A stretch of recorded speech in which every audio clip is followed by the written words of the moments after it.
Salutare și bine v-am regăsit la un nou episod. Astăzi vreau ca să vă fac o prezentare la aplicația mGamer, pentru că chiar am sponsorizat de foarte multe ori. Nu că am fost eu sponsorizat, plătit sau cea de genul ăsta, pentru că nici n-am cum să fiu. Doar că eu îndrăgesc foarte tare această aplicație și chiar vă recomand și vouă să vi-o instalați. Și eu am postat niște videoclipuri în trecut, tot cu această aplicație, numai că Mobizen nu-mi permitea să filmez mai mult de 6 minute.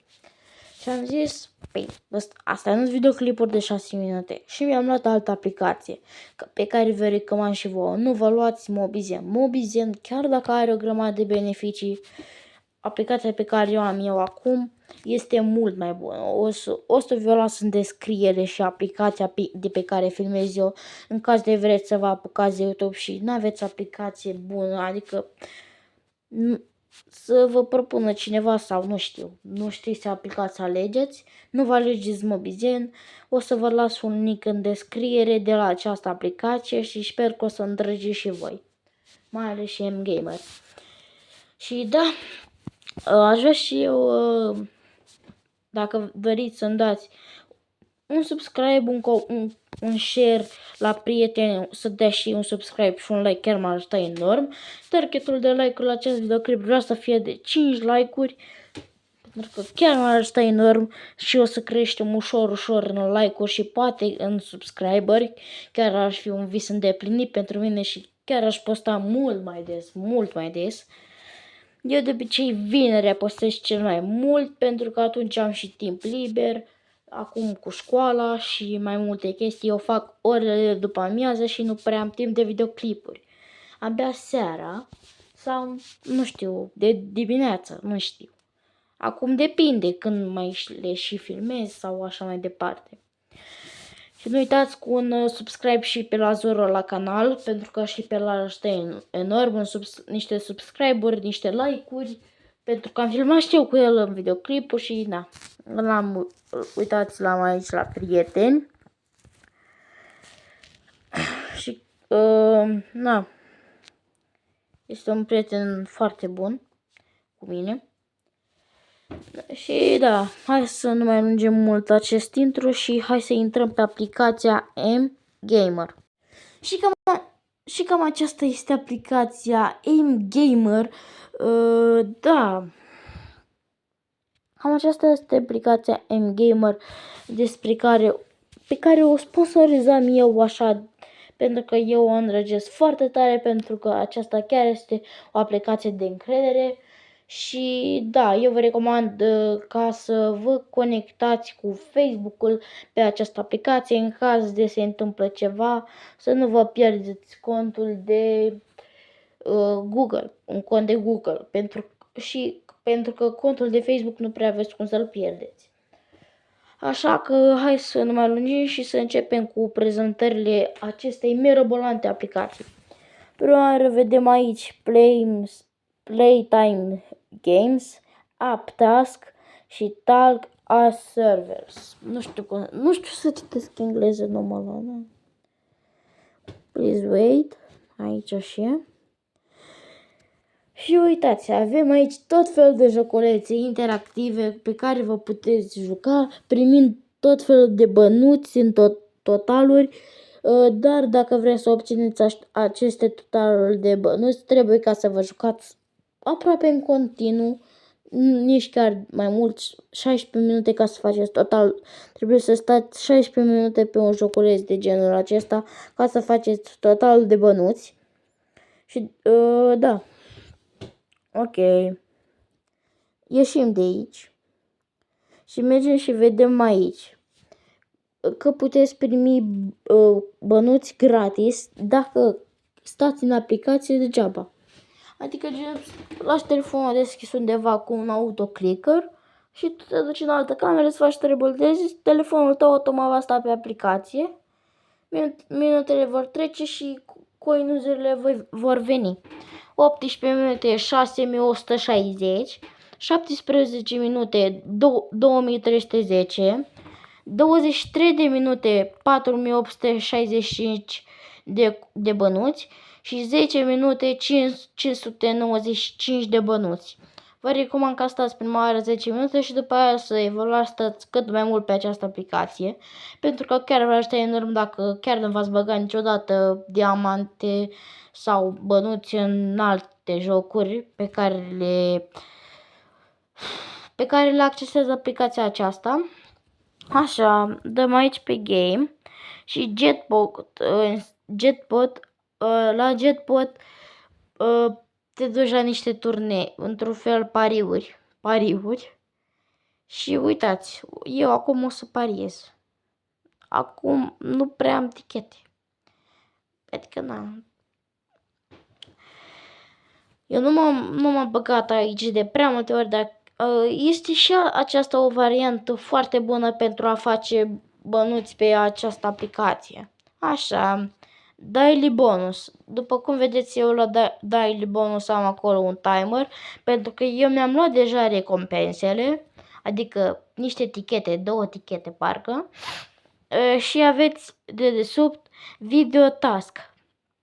Dacă dați Watch, vă va da acolo o reclamă și vă va da niște etichete sau chiar bănuți. Depinde. Așa, Reworld și avem aici joculețe.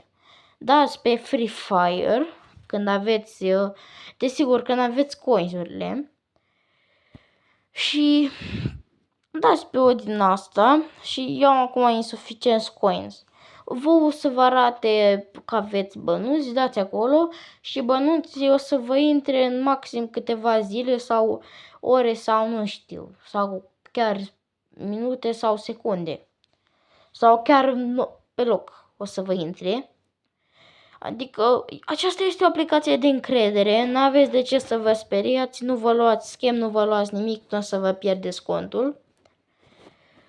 Da, și pe PUBG și pe aplicațiile acestea de aici vă puteți băga bănuți în ele, adică nu banii voștri, bănuții din această aplicație. Ok, acesta este contul meu. Bossul mă cheamă, apropo, eu nume fain, știu, așa. Eu m-am conectat cu Google-ul, dar m-am riscat pentru că dacă s-ar întâmpla o eroare pe această aplicație, s-ar putea ca să-ți pierzi contul de Google, așa că mai bine te conectezi cu Facebook-ul. Ok. Avem aici task-uri și aici aveți tot felul de task-uri pe care puteți să le faceți pe diferite aplicații. Ok. Aici. Puteți pune iarăși pariuri. La asta de jos cu 1000 eu am pus. Și aveți foarte multe șanse pentru a câștiga sumele acestea de bănuți, 100, 500 sau 1000. Cred că sunt, ba da, 1000 sau 10, nu știu. În fine. Jetbot v-am arătat deja ce este. Ok. Hai să dăm la roată. Ok. Ok, și după cum vedeți, am participat și am crescut șansele pentru a putea lua acești bănuți. Ceilalți deja cu 5000 deja au câștigat acei bănuți. Eu trebuie ca să-i câștig când echipa noastră va ajunge la full, adică această bară verde va fi încărcată toată. Voi avea și eu suma aceasta de bănuți, dar până atunci n-am.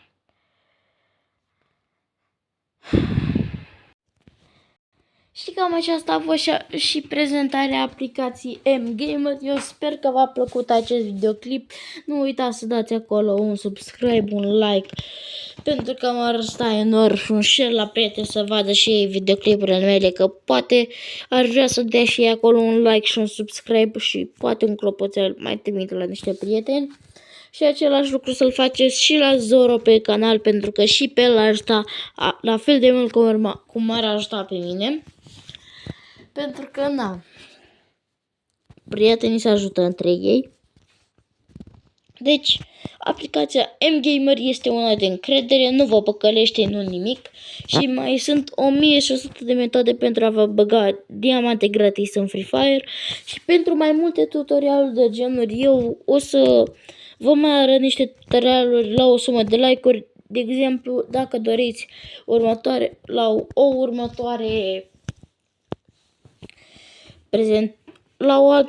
o să vă arăt un alt tutorial la altă metodă de a vă băga diamante gratis în Free Fire la suma de 5 like-uri pe acest videoclip.